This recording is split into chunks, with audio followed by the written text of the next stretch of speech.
जय हिंद। इसके पहले लेक्चर में हम लोग बात कर चुके थे जैन धर्म के बारे में, और इस वीडियो में हम लोग बात करेंगे जैन धर्म का जो क्वेश्चन पूछा गया है प्रीवियस ईयर क्वेश्चन में, ठीक है, उसके बारे में। चलिए वीडियो को स्टार्ट करते हैं। और वीडियो को स्टार्ट करने से पहले जैन धर्म के बारे में इसमें थोड़ा सा बताया गया है। ये आपका क्या है, तो ये आपका है घटना चक्र। क्या है? घटना चक्र। ये क्या है? घटना चक्र। इसमें आपका जैन धर्म के बारे में थोड़ा सा बताया गया है, तो इसको थोड़ा सा पढ़ लेते हैं। ज्यादा तो पढ़ेंगे नहीं, ज्यादा सब कुछ बता चुके हैं। देखिए बोल रहा है कि जैन शब्द संस्कृत के जिन शब्द से बना है। किससे बना है? तो संस्कृत के जिन शब्द से बना है। और जिन का मतलब होता है, इसका मतलब होता है विजेता। क्या नाम मतलब होता है? विजेता। देखो जैन संस्थापकों को क्या कहा जाता है? तीर्थंकर कहा जाता है, जबकि जैन महात्माओं को निग्रोध कहा जाता है। ठीक है। जैन धर्म में कुल 24 तीर्थंकर माने जाते हैं, जिन्होंने समय समय पर जैन धर्म का प्रचार प्रसार किया। ठीक है। पहला था ऋषभ देव, दूसरा था आदिनाथ। ठीक है। और नहीं, ऋषभ देव को ही क्या कहा जाता है? आदिनाथ। दूसरा था अजितनाथ, तीसरा था संभवनाथ। इसी तरह करके 24 को थोड़ी याद रखना है। जो मैन है या फिर जो इंपॉर्टेंट है या फिर जो कुछ इतिहास में किए हैं, उन्हीं के बारे में हम लोग को पढ़ना है और याद रखना है। तो पहला इसलिए याद रखें क्योंकि वो पहला है। उसी तरह 24वें हैं हमारे महावीर स्वामी जी, और 23वें हमारे हैं कौन? 23वें हमारे हैं, ठीक है, तो पार्श्वनाथ। पार्श्वनाथ के बारे में क्यों पढ़ रहे हैं? क्योंकि इनको झारखंड के संवेद शिखर पर, जिसको अभी नाम पड़ा है पारसनाथ, तो वहां पे ज्ञान की प्राप्ति हुई थी। ज्ञान की प्राप्ति के बाद इन्होंने क्या बोलते हैं? चतुरांश धर्म दिया था। चतुरांश धर्म किसने दिया था? तो पार्श्वनाथ जी द्वारा दिया गया था।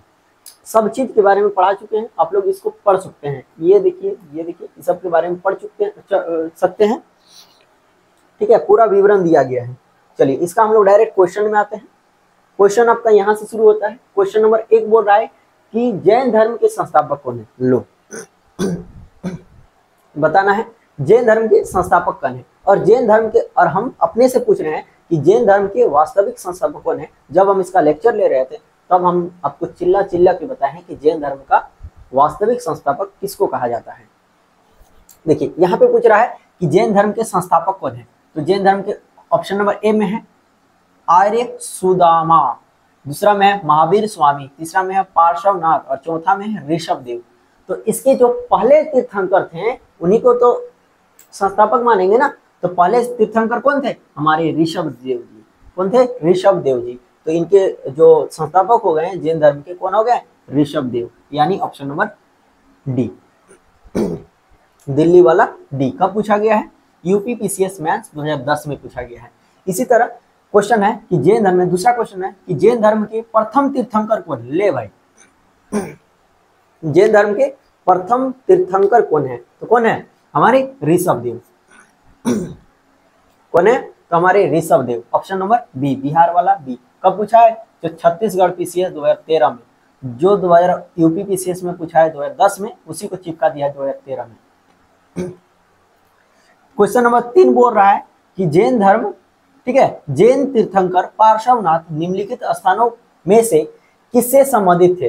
तो पहला है वाराणसी, दूसरा है कौशाम्बी, और तीसरा है गिरिराज। ठीक है, तीसरा क्या है? गिरिराज, और चौथा है आपका चंपा। तो जो पार्श्वनाथ जी थे ये आप हमारा बनारस के थे। कहाँ के थे? तो बनारस। ऑप्शन नंबर ए हो जाएगा। पार्श्वनाथ 23वें जैन तीर्थंकर है। इनका जन्म बनारस के राजा अशोकसेन के यहाँ हुआ था। कहाँ पे हुआ था? तो बनारस के राजा थे अशोकसेन, और उन्हीं के दरबार में हुआ था इनका जन्म। किसका जन्म? तो पार्श्वनाथ जी का जन्म। इनकी माता का नाम था बामा देवी। ठीक है, और इनका चिन्ह क्या है? तो सर्प। इस तरह किस तरह याद रखना है? याद रखने का ट्रिक भी बताया है। इसका चिन्ह किस तरह? तो पारसनाथ की चोटी, और पारसनाथ की चोटी में रहेगा क्या? चलो क्वेश्चन नंबर 4 बोल रहा है कि तीर्थंकर दिया है और प्रतिमा के लक्षण दिया है। बोल रहा है आदिनाथ। आदिनाथ किसको बताए थे? तो आदिनाथ बताए थे आपको ऋषभ देव का नाम है क्या? आदिनाथ। अभी बताएं जस्ट। तो उनका क्या था? ऋषभ का वृषभ था। तो आदिनाथ की क्या हो जाएगा? वृषभ। यानी ए का 1 हो जाएगा। देखो इसमें ऑप्शन में जाओ, ए का 1 किसमें है? तो ए में है और बी में है। यानी सी और डी किसी भी हालत में नहीं हो सकता है। उसके बाद मल्लीनाथ का हमको नहीं पता, हटाओ मल्लीनाथ को। पार्श्वनाथ का पता है ना, पार्श्वनाथ का भी पता है, सर्प होता है। तो पार्श्व सी का 3, सी का 3, तो सी का 3 किसमें है, ए में है। ऑप्शन नंबर ए के साथ जाएंगे। चलो समझ में आ गया। एलिमिनेशन अगर यदि विधि जानता है ना बाबू तो बहुत ही चीजें आसान हो जाएगी। देखो आदित्यनाथ का वृषभ है, मल्लीनाथ का जल कलश है, पार्श्वनाथ का सर्प है, और संभवनाथ का क्या है, अश्व है। संभवनाथ का क्या है, अश्व है।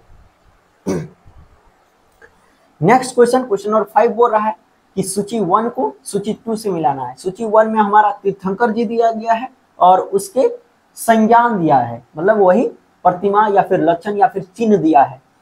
पार्श्वनाथ अभी बताएं क्या, पार्श्वनाथ का सर्प यानी ए का 3, ए का 3 किसमें है, तो ए का 3 है यहाँ देखो, बाकी किसी में नहीं है, ए में भी नहीं है हटा दो, बी में भी नहीं हटा दो, सी में भी नहीं हटा दो, डी को मानो फटाक से, समझा।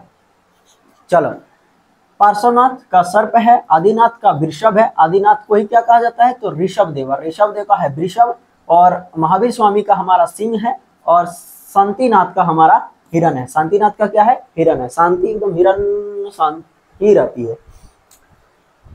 एक सॉन्ग भी तो है, हिरनी जैसी चलती है शांत तुम रहती हो, ठीक है। तो वही उसी से याद करना है कि शांतिनाथ का जो चिन्ह है क्या है, हिरण है। फिर है नेक्स्ट क्वेश्चन, निम्नलिखित में से कौन सा युग्म सुमिलित नहीं है, सुमिलित नहीं है, यहाँ ध्यान देना है। कौन सा पूछेगा सुमिलित है, कौन सा पूछेगा सुमिलित नहीं है, यहाँ पे ध्यान देना है थोड़ा सा, ठीक है। दिया है तीर्थंकर और दिया है निर्माण स्थल, ठीक है, यानी कहां पर ज्ञान की प्राप्ति हुई थी। तो ऋषभ देव को कहां पे हुई थी, तो अष्टापद में हुई थी, बिल्कुल ए सही है। ऋषभ देव को ज्ञान की प्राप्ति हुई थी अष्टापद में, कहां हुई थी, अष्टापद में, ए नंबर सही है। चलो बी हुई थी वासुपूज्य, वासुपूज्य को कहां पे हुई थी, यहाँ पे दिया है वासुपूज्य की संवेद शिखर, संवेद शिखर भी तो हम लोग पढ़े हैं ना, संवेद शिखर पर हम लोग पढ़े हैं क्या कि वहां पे हुआ था आपका पार्श्वनाथ का ज्ञान की प्राप्ति, यानी बी नंबर तो गलत है और बी नंबर गलत है, इसलिए बी नंबर क्या हो जाएगा, हमारा सही आंसर हो जाएगा, ठीक है। उसी तरह नेमिनाथ का जो निर्माण स्थल है वो है ऊर्जायंत्र, और महावीर स्वामी का है पावापुरी। महावीर स्वामी का क्या है, तो पावापुरी, महावीर स्वामी का पावापुरी। देखो वासुपूज्य जैन धर्म के 12वें संस्थापक थे, कौन थे, तो वासुपूज्य जो थे ये हमारे जैन धर्म के 12वें तीर्थंकर हुए। इनका निर्माण जो है चंपापुरी में हुआ था, कहाँ हुआ था, चंपापुरी में हुआ था। सेब सभी सुमिलित हैं। चलो नेक्स्ट क्वेश्चन है क्वेश्चन नंबर 7। क्वेश्चन नंबर 7 बोल रहा है कि निम्नलिखित तीर्थंकरों पर विचार कीजिए और उनको सही कालानुक्रम में लिखिए, यानी जितने भी हमारे तीर्थंकर हुए इसको सही ढंग से लिखने बोल रहा है, यानी नंबर 1 में कौन है, 2 में कौन है, 3 में कौन है, जो दिया है दिया हुआ है उसमें, ठीक है, नॉर्मलाइज करना है। चलो तो क्या हो जाएगा आपका, अभिनंदन हो जाएगा पहला, अभिनंदन हो जाएगा पहला। अब लोग यदि तीर्थंकर के बारे में पढ़े हैं, ठीक है, तो पहला क्या हो जाएगा, अभिनंदन हो जाएगा, दूसरा हो जाएगा पदम प्रभु हो जाएंगे, और तीसरा हो जाएगा विमलनाथ, ठीक है, और चौथा जो होगा आपका, चौथा हो जाएगा मुनि सुब्रात, यानी एक, ठीक है, यानी उसके बाद 2, उसके बाद 3 और 4, कौन इसमें, तो 1 4, ठीक है, दूसरा नंबर 4, तीसरा नंबर विमल, और चौथा number C, option number A, ठीक है। चलो जैन संस्थापकों को तीर्थंकर कहा जाता है, जबकि जैन महात्माओं को निग्रोध कहा जाता है, ठीक है। जैन धर्म में कुल 24 तीर्थंकर माने जाते हैं, जिन्हें समय समय पर अपना धर्म प्रचार किया है। ऋषभ देव, अजितनाथ, संभवनाथ, अभिनंदन, उसके बाद सुमितनाथ। अभिनंदन कितने नंबर के थे, तो चौथे नंबर के थे, अभिनंदन चौथे नंबर के तीर्थंकर थे। उसी तरह क्या बोलते हैं, विमल की बात करें, विमलनाथ, ठीक है, कौन है, विमलनाथ, तो विमलनाथ आपके 13वें नंबर के थे। ये कितने के थे, तो 13वें नंबर के थे विमलनाथ। उसके बाद मुनि सुब्रत, मुनि सुब्रत की बात करें तो ये 20वें नंबर के थे। 20वें नंबर के कौन थे, मुनि सुब्रत, 20वें नंबर के मुनि सुब्रत। और पदम प्रभु जी थे हमारे, पदम प्रभु जी की बात करें, पदम प्रभु जी की बात करें तो ये कितने नंबर के थे,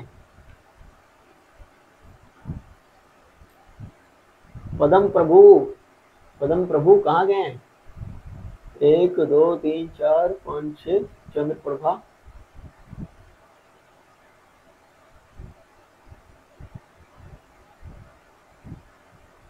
पद्म प्रभु का हमको नहीं पता भाई, यहाँ नहीं दिया है। नहीं, पद्म प्रभु है 6 नंबर में। ये कितने के थे? 6 नंबर के। ये हो गया 20 नंबर का, ये हो गया 13 नंबर का, ये हो गया 6 नंबर का, और ये हो गया आपका अभिनंदन जी 4 नंबर के। ठीक है, इस तरह करके मिला लेना है। चलो नेक्स्ट है, महावीर स्वामी का जन्म कहाँ पे हुआ था बताओ? कुंडलग्राम में। ऑप्शन नंबर ए, महावीर स्वामी का जन्म कहाँ हुआ था? कुंडलग्राम में हुआ था। कब हुआ था? तो 540 बीसी में हुआ था। कब हुआ था? तो 540 बीसी में हुआ था। ठीक है, उसके बाद कुंडलपुरम का जन्म स्थल किसका है? तो महावीर स्वामी का, इसी का क्वेश्चन है। ठीक है, चलो जैन धर्म के प्रवर्तक महावीर जी का मोक्ष स्थल कहां पर है? मोक्ष कहां पर मिला था? तो पावापुरी में। Option number C. Next question है, महावीर जैन की मृत्यु निम्नलिखित में से किस नगर में हुई थी बताओ? तो पावापुरी में। पावापुरी में उनकी मृत्यु हुई थी। तीर्थंकर शब्द संबंधित है किससे? तो जैन से है। जैन धर्म के जितने भी गुरु हुए, ऋषि मुनि हुए, उसको क्या कहा गया? तो तीर्थंकर कहा गया। तीर्थंकर शब्द जैन धर्म से संबंधित है। जैन धर्म में कुल 24 तीर्थंकर हुए। कितना बार पढ़ाएंगे? जैन तीर्थंकरों के कर्म के अंतिम कौन था? जैन तीर्थंकरों के कर्म में अंतिम कौन था? तो अंतिम हमारे कौन थे? हमारे थे Mahavir Swami. Option number C. Next question है, देखो 1993 यूपीएससी प्रीलिम्स आईएएस का एग्जाम 1993 में पूछा गया है भाई। नेक्स्ट क्वेश्चन है, निम्नलिखित में से कौन सा जैन तीर्थंकर नहीं है? चंद्र प्रभु है, नाथमुनि नहीं है, नाथमुनि नहीं है, नेमी है, संभव है, कौन है? ऑप्शन नंबर बी हो जाएगा। नेक्स्ट क्वेश्चन है, बोल रहा है प्रभासगिरी जिनका तीर्थ स्थल है, प्रभासगिरी का तीर्थ स्थल क्या है? तो जैन है। प्रभासगिरी जिनका तीर्थ स्थल है वे हैं जैन। प्रभासगिरी उत्तर प्रदेश के कौशाम्बी के जैन स्थित तीर्थ स्थल है। कौशाम्बी का प्रभासगिरी स्थल छठे जैन तीर्थंकर पद्म श्री से संबंधित है। किसके? तो पद्म प्रभा से संबंधित है। कौन सा? तो छठे हमारे जो तीर्थंकर हुए पद्म प्रभा, इससे संबंधित है आपका क्या? तो प्रभासगिरी। ये कहाँ है? तो उत्तर प्रदेश के कौशाम्बी में स्थित है। चलो नेक्स्ट क्वेश्चन, क्वेश्चन नंबर 16 बोल रहा है कि जैन धर्म में पूर्ण ज्ञान के लिए क्या शब्द है? तो पूर्ण ज्ञान के लिए कैवल्य शब्द का उपयोग किया गया है। किसका? कैवल्य शब्द का। कब पूछा गया? 1993 में। देखो कितना इजी क्वेश्चन पूछ रहा था पहले। उसके बाद है next question, question number 17, Mahavir Swami को किस नदी के तट पर ज्ञानोदय हुआ था? यानी किस नदी के तट पर हुआ था? तो ऋजुपालिका नदी के। Option number D. 18 number question है कि त्रिरत्न सिद्धांत सम्यक धारण, सम्यक चित्रण और सम्यक ज्ञान जिस धर्म की महिमा है वह है क्या? जैन धर्म की। जैन धर्म बताया, अब बताना है कि जो त्रिरत्न है किसके द्वारा दिया गया था। ठीक है, नेक्स्ट क्वेश्चन है त्रिरत्न या फिर तीन रत्न, जैसे सटीक ज्ञान, वही लिखा है सच्चा आस्था या फिर सटीक क्रिया, निम्न में से किससे संबंधित है? तो वही क्वेश्चन रिपीट है भाई 19 नंबर क्वेश्चन में भी जैन धर्म से संबंधित है। ऑप्शन नंबर सी। क्वेश्चन है 20 नंबर कि कौन सा दर्शन त्रिरत्न को मानते हैं? ले भाई, कौन मानते हैं? तो जैन दर्शन हमारा क्या मानता है? त्रिरत्न को मानता है। जैन दर्शन क्या मानता है? त्रिरत्न को मानता है। जैन दर्शन मोक्ष के लिए 3 साधन आवश्यक बताए गए हैं। यह है साम्यक दर्शन, साम्यक ज्ञान, साम्यक चित्रण। इन तीनों को जैन धर्म से के त्रिरत्न की संज्ञा दी गई है। बौद्ध धम्म और संघ में भी त्रिरत्न माने जाते हैं। बौद्धम शरणम गच्छामि, धम्मम शरणम गच्छामि, संघम शरणम गच्छामि। ये क्या है? तो बौद्ध धर्म के त्रिरत्न है। तो ये क्वेश्चन ऑब्वियसली डाउट का है, लेकिन इसमें हम लोग पढ़ रहे हैं जैन धर्म में, तो इसको इसलिए हम लोग डी के साथ जाएंगे। चलो नेक्स्ट क्वेश्चन है, अनुव्रत सिद्धांत का प्रतिपादन किया गया है। तो अनुव्रत सिद्धांत का प्रतिपादन किसमें किया गया है? तो जैन धर्म में किया गया है। Option number C. Next question है कि स्यासवाद सिद्धांत किससे है? तो जैन धर्म से है। किससे है बाबू? जैन धर्म से है। नेक्स्ट क्वेश्चन है स्यासवाद सिद्धांत किससे है? तो जैन धर्म से। Option number B. निम्नलिखित में से कौन सा सिद्धांत जैन धर्म से संबंधित है? शून्यवाद का सिद्धांत, भाई शून्यवाद का सिद्धांत हम लोग कब पढ़ेंगे पता है? शून्यवाद का सिद्धांत जब बौद्ध धर्म पढ़ेंगे ना, तो वहां पे शून्यवाद का सिद्धांत पढ़ेंगे। यानी तीन नहीं है, तीन नहीं है तो देखो ऑप्शन किसमें किसमें तीन है उसमें हटा दो। यहाँ तीन है देखो, इसको हटा देंगे पूरा। यहाँ देखो तीन है, इसको भी हटा देंगे। यानी हम लोग का मामला आ गया, फंस गया 50-50 में। या तो आंसर आपका, या तो आंसर आपका, ठीक है, या तो आंसर आपका हो जाएगा ए, ठीक है, या फिर हो जाएगा, अरे सॉरी, ए या फिर हो जाएगा बी, ठीक है। इसमें भी चूज करने बताएं, देखो इसमें भी एक और इजी बताते हैं। देखो चार दोनों में है, 4 नंबर दोनों में है, यानी 4 एकदम पक्का सही होगा। अब चेक करना है एक को, एक अगर यदि सही है तो ए के साथ जाएंगे, और 2 अगर सही है तो बी के साथ जाएंगे। समझा? तो अनेक ईश्वर, ठीक है, अनेक ईश्वरवाद जो है ये जैन धर्म से संबंधित है। अनेक ईश्वरवाद जो है किससे संबंधित है? तो जैन धर्म से संबंधित है, इसलिए जाएंगे ए नंबर के साथ। नेक्स्ट क्वेश्चन है, जैन दर्शन के अनुसार सृष्टि की रचना पालन पोषण जो है सार्वभौमिक विधान से हुआ है। सार्वभौमिक किससे हुआ है? विधान से हुआ है। जैन धर्म के अनुसार समस्त विश्व जीव अजीव नामक 2 नित्य एवं स्वतंत्र तत्वों से मिलकर बना है। जीव चेतन तत्व है, जबकि अजीव जो है अचेतन जड़ तत्व है। यह जीव से तात्पर्य उपनिषदों की सार्वभौमिक आत्मा से ना होकर व्यक्तिगत आत्मा से है। चलो नेक्स्ट क्वेश्चन है, अनेकांतवाद निम्नलिखित में से किसका कोड सिद्धांत या फिर दर्शन है? तो अनेकवाद की बात करें तो ये आपका जैन मत द्वारा दिया गया है। अनेकांतवाद जैन धर्म का कोड सिद्धांत या फिर दर्शन है।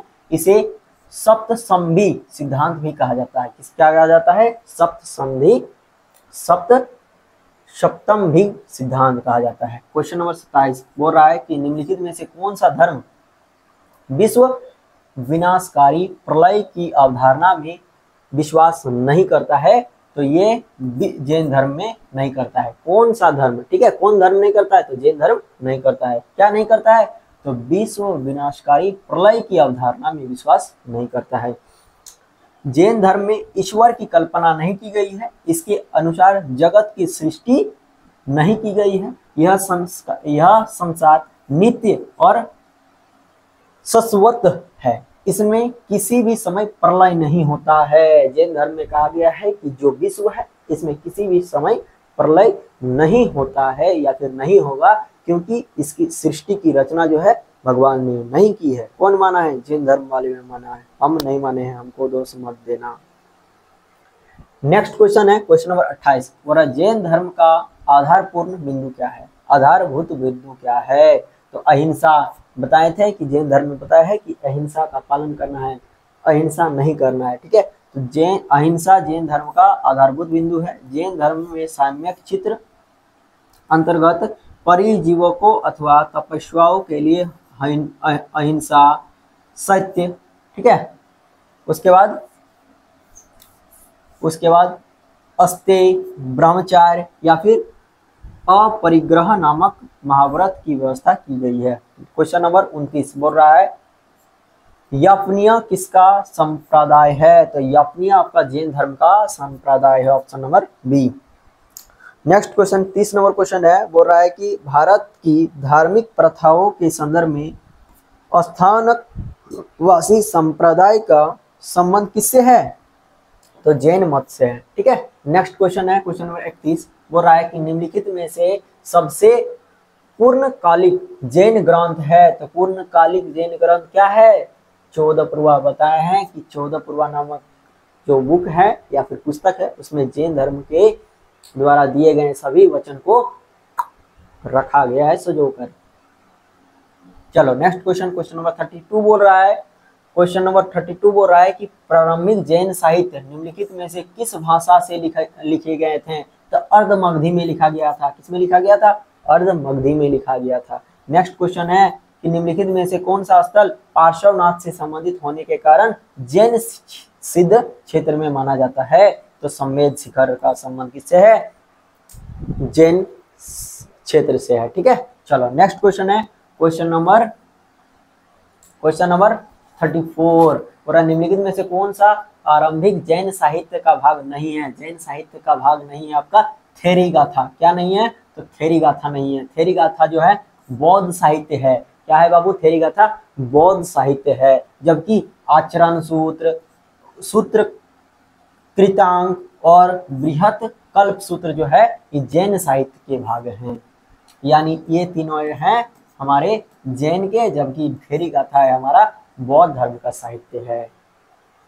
क्वेश्चन नंबर 35, जैन संप्रदाय में प्रथम विभाजन के समय श्वेतांबर संप्रदाय के संस्थापक कौन थे? तो श्वेतांबर संप्रदाय के संस्थापक हमारे थे स्थलबाहु जी। बताए थे कि स्थलबाहु जो है जब भीषण अकाल पड़ गया था मगध पर, तो स्थलबाहु वहीं पे टिके रहे थे मगध पे ही, जबकि भद्रबाहु और उनके अनुयायी लोग कहाँ चले गए थे? दक्षिण भारत। और दक्षिण भारत में कहाँ पे? कर्नाटक में कहाँ पे?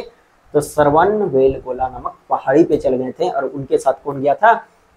तो वहाँ के राजा जो थे चंद्रगुप्त मौर्य, वो भी चल गए थे। और चंद्रगुप्त मौर्य ने बाद में वहाँ पे क्या किया? तो संलेखना विधि द्वारा अपना प्राण त्याग दिया। उसके बाद बताए थे कि जब भीषण अकाल खत्म हो गया, इनको पता चला भद्रबाहु को, भद्रबाहु लौट के चल गए मगध में जाके स्थलबाहु के साथ मतभेद हो गया। फिर क्या बोलते हैं, जैन साहित्य के लिए 2 संहिति बुलाया गया। 2 संहिति में क्या बोलते हैं, अध्यक्षता कर दी स्थलबाहु, और भद्रबाहु ने 12 अंग नामक पुस्तक की रचना कर दी। सब पढ़ा चुके हैं। चलो ठीक है, नेक्स्ट क्वेश्चन है, भागवत महावीर का प्रथम शिष्य कौन था? तो प्रथम था हमारा जयमाली। कौन था? इसका दामाद जो था ना जयमाली। बेटी का नाम क्या था? बेटी का नाम था प्रियदर्शनी, दामाद था जयमाली। तो उसका प्रथम शिष्य था हमारा कौन? तो जयमाली। महावीर का जन्म क्षत्रिय सम्मान सिद्धार्थ के यहाँ 599 किसमें? तो 599 ईसा पूर्व में हुआ था। इसकी पत्नी यशोदा, जिसे प्रियदर्शनी नामक एक पुत्री उत्पन्न हुई, उस पुत्री का विवाह जयमाली नामक क्षत्रिय से हुआ था, जो बाद में महावीर स्वामी का अनुयायी बन गया। यह उनका प्रथम शिष्य था। ठीक है, चलो क्वेश्चन नंबर 37 बोल रहा है, महावीर स्वामी का प्रथम अनुयायी कौन था? तो इसी का दमोदवा। कौन? जमाली। कौन था? जमाली। क्वेश्चन नंबर 38, किस जैन सभा में अंतिम रूप से श्वेतांबर आगम का संपादन हुआ? तो पाटलिपुत्र में। चलो नेक्स्ट क्वेश्चन है, क्वेश्चन नंबर 39 बोल रहा है, जैन साहित्य से संबंधित निम्नलिखित कथनों पर पढ़िए और सटीक विकल्प को चुनिए। बोल रहा है ए में, कथन 1 में बोल रहा है कि श्वेतांबर धर्मसूत्र 12 अंग शामिल है। बिल्कुल श्वेतांबर में जो है क्या है? 12 अंग शामिल है। 12 अंग शामिल है। कौन रचना किया था? तो रचना हमारे किए थे भद्रबाहु। कौन किए थे? भद्रबाहु। उसके बाद दूसरा बोल रहा है कि श्वेतांबर परंपराओं के अनुसार इन अंगों का संकलन बल्लवी में आयोजित, भाई बल्लवी में नहीं, पटना में आयोजित, यानी पाटलिपुत्र में आयोजित किया गया था। यानी दूसरा नंबर कथन गलत है। तो यहाँ देखो, पहला एवं दूसरा दोनों कथन सही है। नहीं रे बबुआ, पहला सही है, दूसरा सही नहीं है। उसमें बी में बोल रहा है कि पहला गलत है, दूसरा सही है। नहीं बाबू, तुम गलत बोल रहा है। पहला सही है, दूसरा गलत है। पहला एवं दूसरा दोनों गलत है। भाई दोनों गलत नहीं है। यहाँ चौथा नंबर डी नंबर देखो, पहला सही है लेकिन कथन 2 गलत है। Option number D. चलो ठीक है, क्वेश्चन नंबर देखो 36 छत्तीसगढ़ पीसीएस 2020 में पूछा गया क्वेश्चन।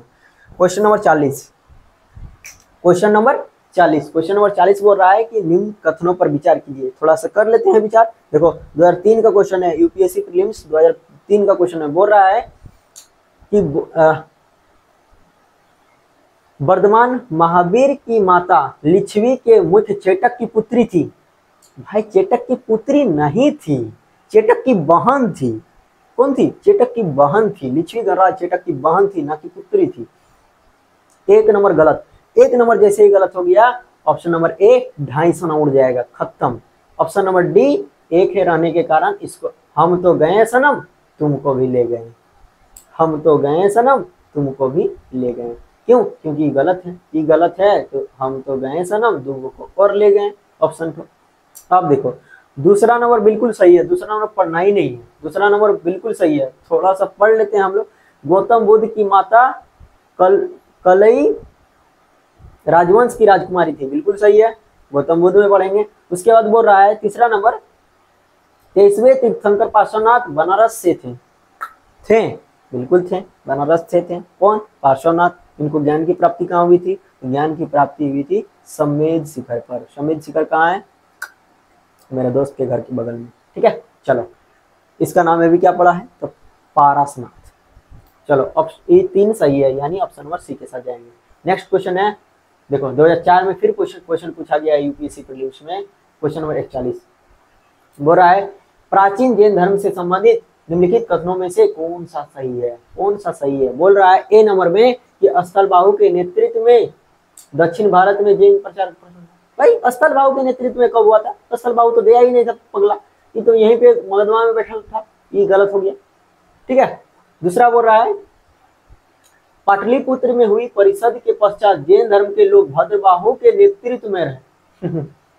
वे सितंबर कहलाए पगला, जो भद्रबाहु के नेतृत्व में रहे थे वह दिगंबर कहलाए थे और गए थे दक्षिण भारत, ये भी गलत हो गया। चलो, सी नंबर बोल रहा है कि प्रथम शतक ईसा पूर्व में जैन धर्म को कलिंग के राजा खारवेल का समर्थन मिला, बिल्कुल सही है। कलिंग के राजा जो खारवेल थे उनका जैन मुनियों को क्या मिला था? समर्थन मिला था। आगे पढ़ाएंगे कलिंग में। चलो, next question, option number C सही हो जाएगा। उसके बाद डी थोड़ा पढ़ लेते हैं। बोल रहा है कि बौद्ध धर्म के विपरीत जैन धर्म की पारंपरिक अवस्था में जैन धर्म के लोग चित्रों का पूजन करते थे। भाई यहाँ तो कोनो भगवान को मानते ही नहीं थे, तो चित्रकार पूजा काय करेंगे? ये गलत है। चलो, क्वेश्चन नंबर 42 बोल रहा है कि निम्नलिखित में से कौन सा कथन जैन सिद्धांत के अनुरूप है? ले भाई, 2013 में पूछा गया है यूपी। देखो जैन धर्म कितना इंपॉर्टेंट है। आईएएस का एग्जाम 3 गो में पूछ लिया, 3 में पूछ लिया, 4 में पूछ लिया, फिर 13 में पूछ लिया जैन धर्म से, अभी और पूछेगा। देखो 6 में भी पूछा है, 6 में भी पूछा है, ठीक है, और नहीं है ना। चलो, हाँ, अब देखो कर्म को, ठीक है, कर्म को विनिष्ट करने का सुनिश्चित मार्ग तपस्या है, ठीक है। कर्म को विनिष्ट करने का मार्ग क्या है? तपस्या है, बिल्कुल सही है। अब एक जैसे ही सही हो जाएगा, हम तो आए सनम और दुगो को ले आए, ठीक है, ये कट गया, ठीक है। हम तो आए सनम, दुगो को और ले, 3 गो को और ले आए। अब देखो, अब क्या करना होगा? एलिमिनेशन तो नहीं काम करेगा, तो थोड़ा पढ़ते हैं और एक स्टेटमेंट। बोल रहा है प्रत्येक वस्तु में चाहे वह सूक्ष्मतम कण हो, आत्मा होती है। ये बोल रहा है जैन धर्म के अनुसार, बिल्कुल बोला था कि एकदम सूक्ष्म कण भी यदि है तो उसमें क्या है? आत्मा है। बिल्कुल सही स्टेटमेंट है, ये भी सही हो जाएगा। ये सही हो जाएगा तो ये कट जाएगा, क्योंकि इसमें 2 है ही नहीं, तो ये दोनों ई होगा, सी होगा या फिर डी होगा। अब तीसरा नंबर पूछते हैं, कर्म आत्मा का विनाशक है। बिल्कुल, हमारा कर्म जो है आत्मा का विनाशक है और अवश्य इसका अंत करना चाहिए। हमारा आत्मा जो है इसका अंत करना चाहिए। ऑप्शन नंबर डी, तीनों सही हो जाएगा, ठीक है। नेक्स्ट क्वेश्चन है, समाधि मरण किस दर्शन से संबंधित है? तो हमारा जैन धर्म से संबंधित है समाधि मरण, यानी इसी को कहा गया है संलेखना विधि, ठीक है। इसी को क्या कहा गया है? संलेखना विधि, ठीक है। तो संलेखना किसमें है? हमारा जैन धर्म में है। क्वेश्चन नंबर 44 बोल रहा है कि निम्नलिखित कथनों पर विचार कीजिए। थोड़ा सा कर लेते हैं। बोल रहा है कि दक्षिण भारत के इच्छाऊ शासक बौद्ध मत के विचार विरोधात्मक थे। अच्छा, ऐसा तो नहीं है, ऐसा नहीं है, तो इसको हम लोग डाउट में रखते हैं, ठीक है। दूसरा पढ़ते हैं, पूर्वी भारत के पाल शासक बौद्ध मत के समर्थक थे। बिल्कुल बिल्कुल, पूर्वी भारत के जो पाल शासक थे, पाल शासक राज्य करते थे कहाँ पे? बंगाल वाला एरिया में, तो बौद्ध मत के समर्थक थे, उन लोग बौद्ध धर्म को मानते थे, यानी दूसरा नंबर स्टेटमेंट सही है। और दूसरा नंबर सही होने के कारण ऑप्शन नंबर बी सही हो जाएगा। चलो, नेक्स्ट क्वेश्चन है क्वेश्चन नंबर 45। बोला आजीवक संप्रदाय के संस्थापक, आजीवक संप्रदाय के संस्थापक जो हैं वो है कौन? तो मंगलीपुत्र गोसाल। कौन है? मंगलीपुत्र गोसाल, तो वही लिखा है मखली गोसाल, ठीक है। चलो, क्वेश्चन नंबर 46 बोल रहा है निम्नलिखित में से किसमें प्रतिपादन किया गया, भाग्य ही सब कुछ निर्धारित करता है, मनुष्य असमर्थ होता है। देखो तो आजीवक जो थे ना, उन्हीं के द्वारा कहा गया है कि भाग्य ही जो है वो सब कुछ निर्धारित करता है, हमारा भाग्य जो है सब इसी पे डिपेंड है, मनुष्य जो है वो असमर्थ है सब कुछ बताने के लिए। Option number C. Next question है कि संप्रदाय जो नियति का अटलता विश्वास करता है, ठीक है, तो Ajivika. Option number B. Next question है क्वेश्चन नंबर 48, आचार्य दिया है और सिद्धांत दिया है। लकुलिस, नागार्जुन, भद्रबाहु, घोषाल, ठीक है। तो लकुलिस का जो सिद्धांत था वो था पशुपात का। ऑप्शन नंबर ए का 3 किस में है भाई, तो ए का 3 इसमें है, ठीक है, और डी में है, यानी दूगो यहाँ से एलिमिनेशन से सुहा हो गया, ठीक है। अब देखो, अब है नागार्जुन का था शून्यवाद। नागार्जुन का क्या सिद्धांत था, तो शून्यवाद का सिद्धांत कौन दिया था, नागार्जुन, यानी बी का 2 इसमें है क्या, नहीं है, तो ये कट गया ऑप्शन नंबर बी के साथ। समझा?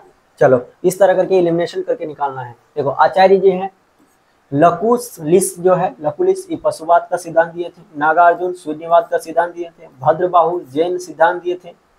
अरे भाई जैन सिद्धांत हमारे महावीर स्वामी या फिर जितने भी तीर्थंकर हैं वो सब दिए थे, लेकिन अब भद्रबाहु दिया है ऑप्शन में, तो क्या करेंगे, नहीं मिलाएंगे, मिलाना पड़ेगा। तो मिलाना पड़ने के लिए क्या करना होगा, मिला देंगे। घोषाल जी हैं, वो आजीवक संप्रदाय के कौन है, सिद्धांत दिए थे। चलो बराबर की गुफाओं का उपयोग किसने अग्रसर, ठीक है, या फिर आश्रय के रूप में किया था, तो आजीवकों ने किया था, ठीक है। हम बताएंगे कि आजीवकों को कौन दान दिया था, बराबर की पहाड़ी। क्वेश्चन नंबर 50 बोल रहा है कि उत्तर प्रदेश में बौद्ध एवं जैन दोनों की प्रसिद्ध तीर्थ स्थल है, कहाँ पर है, कौशाम्बी में है बाबू, कौशाम्बी में है, ठीक है। नेक्स्ट क्वेश्चन है निम्नलिखित में से कौन सा कथन सही नहीं है, बोल रहा है श्रवणबेलगोला में स्थित गोमतेश्वर की प्रतिमा जैन के अंतिम तीर्थंकर को दर्शाती है। जैन के अंतिम तीर्थंकर को दर्शाती है क्या, सही नहीं है, पगला। ऑप्शन नंबर ए सही हो जाएगा, ठीक है। श्रवणबेलगोला कहाँ है भाई, तो कर्नाटक में है, ठीक है। यहाँ के गंग शासक रचमलाल जो चतुर्थ चंपललाल के शासनकाल के चामुंड राय नामक मंत्री ने लगभग 981 में बाहुबली यानी गोमतेश्वर का विशाल कितना 57 फीट का जैन मूर्ति का निर्माण करवाया था। बाहुबली प्रथम जैन तीर्थंकर ऋषभ देव के पुत्र माने जाते हैं, ठीक है। अन्य तीनों जो है सही है। चलो खजुराहो का जैन मंदिर कहाँ है, खजुराहो का मंदिर चंदेल राजा द्वारा बनाया गया था, बिल्कुल सही है। होशल का मंदिर जो है शिव द्वारा बनाया गया था, सही है। भारत का सबसे बड़ा बौद्ध मठ जो है अरुणाचल प्रदेश में है, सही है। क्वेश्चन नंबर 52 बोल रहा है कि श्रवणबेलगोला में गोमतेश्वर का विशाल प्रतिमा किसके द्वारा स्थापित किया गया था, तो चामुंड राय द्वारा। किसके द्वारा, चामुंड राय द्वारा। Question number 53 last question Jain धर्म का, बोल रहा है महान धार्मिक घटना महमस्तक का विषय के, ठीक है, विषय निम्नलिखित में से किससे संबंधित है, किसके लिए जानी जाती है, तो हमारा बाहुबली के लिए। महमस्तकाभिषेक जैन धर्म का एक महत्वपूर्ण उत्सव है जो 12 वर्ष के अंतराल में कर्नाटक के राज्य श्रवणबेलगोला में आयोजित किया जाता है। यहाँ पर भगवान संत यानी गोमतेश्वर बाहुबली की 57 फीट की मूर्ति स्थापित की गई है। इसी के साथ हमारा जितने भी क्वेश्चन था वो सब खत्म हो गया भाई जैन धर्म का। और कल हम लोग को पढ़ना है बौद्ध धर्म, उसके बाद बौद्ध धर्म का क्वेश्चन करना है और इसके बाद हम लोग एंटर मारेंगे महाजनपद काल, ठीक है। चलिए मिलते हैं नेक्स्ट वीडियो में, तब तक के लिए जय हिंद।